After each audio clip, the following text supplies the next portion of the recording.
Hi, Jill here. I hope all is well with you. So I come at you today with another Bible verse. And today I'm going a little old school. I'm going to read from Exodus, the second book of the Bible. But before I do, I feel like I need to give just a little historical context, or else the passage I read may not make much sense. I am reading about Moses today. You probably know him as a guy who parted the Red Sea. I'm not going to get into that today, but I'm instead going to talk about the burning bush, which you probably heard of that story too. But to give a little history, we go back to when the Egyptians were keeping the Israelites as slaves. And they kept them as slaves for like 400 years. And the Israelites started multiplying. And I guess they were having too many babies. And Pharaoh, the king of Egypt, was worried that the Israelites would outnumber the Egyptians. So he ordered that every Israelite baby boy be thrown in the Nile River and drowned. I know, he sounds like a real nice guy, right? Now he allowed the baby girls to live, but not the boys.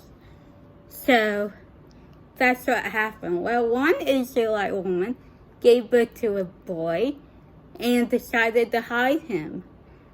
So she hid him. She put him in a little basket, put the basket in the Nile so it would float, and hid it behind like some reeds, I guess, is what you could call them. And when she had him hidden, one of the Egyptian women found the baby, and his name was Moses, and she decided to adopt him. She knew he was an Israelite baby, but decided to adopt him.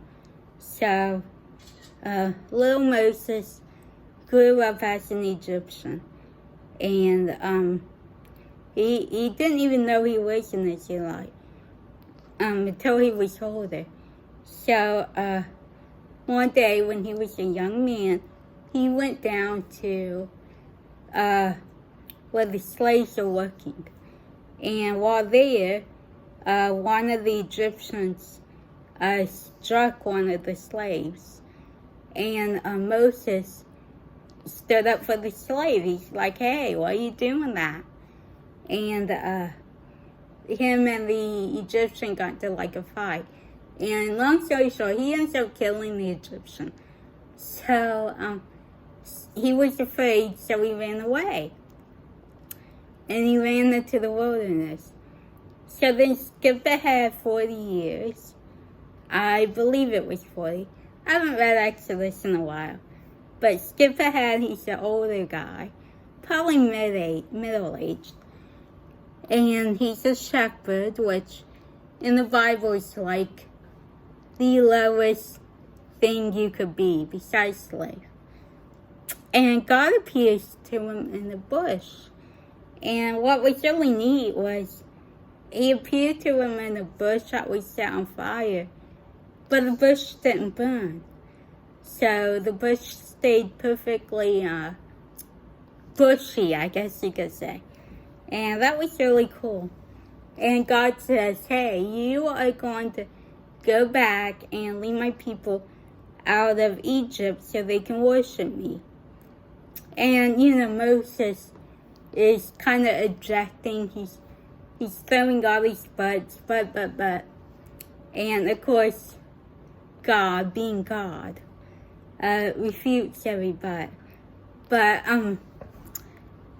this particular verse I want to read is, a verse that made me, I always liked Moses. He's a cool dude. But this made me really like him. Now he's like one of my favorite biblical characters. So, okay, sorry for the rant. So the passage is Exodus. Hold on, I gotta double check what chapter it is.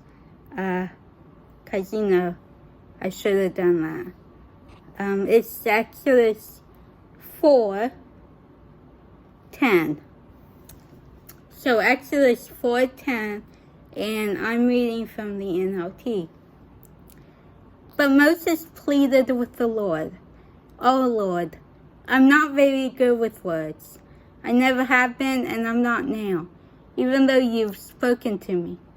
I get tongue-tied, and my words get tangled." Then the Lord asked Moses, "Who makes a person's mouth? Who decides whether people speak or do not speak, hear or do not hear, see or do not see? Is it not I, the Lord? Now go. I will be with you as you speak, and I will instruct you in what to say." But Moses again pleaded, "Lord, please, send someone else. Send anyone else, sorry." Then the Lord became angry with Moses. "All right," he said. "What about your brother Aaron the Levite? I know he speaks well, and look, he's on his way to meet you now. He will be delighted to see you." So, obviously, I went a little past 10. I actually read through 10 through 14. So I really like that passage, and we talked about it a lot at the Johnny and Friends retreat I did. I know I've been talking a lot about that retreat, but seriously, it was awesome.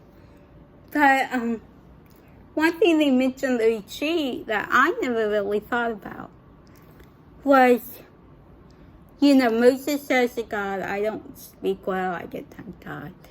And, you know, I never really thought about that, but at Johnny Friends, the minister pointed out that it sounds like Moses actually had a disability. And you know, I just think that's really cool because well, I'm disabled. But, you know, it shows that God can use anyone. And, I read on too, because, you know, God says, "Who decides whether a person speaks or not, or hears or not, or sees or not?" So, I don't know, I just thought that was really cool, and I think that what this passage says to me is that God can use anyone, no matter what their ability or disability is. You know, my mom always said, not handicapped, handy-capable, and you know, I kind of got wondered if she got that from Exodus. She probably didn't, but in any case, God would agree. So I just thought that was really awesome, and I wanted to share that, especially if you have a disability, and maybe you're feeling a little discouraged, like, well, you know, God can't use me for anything. I can't do anything. And, I feel that way too sometimes. But, you know, then all my friends remind me that, well, you do these videos. And a lot of people seem to like them. So, okay, this video is getting up to 10 minutes. And I don't like to keep them more long. So I'll quit rambling now. Thank you for listening. Bye.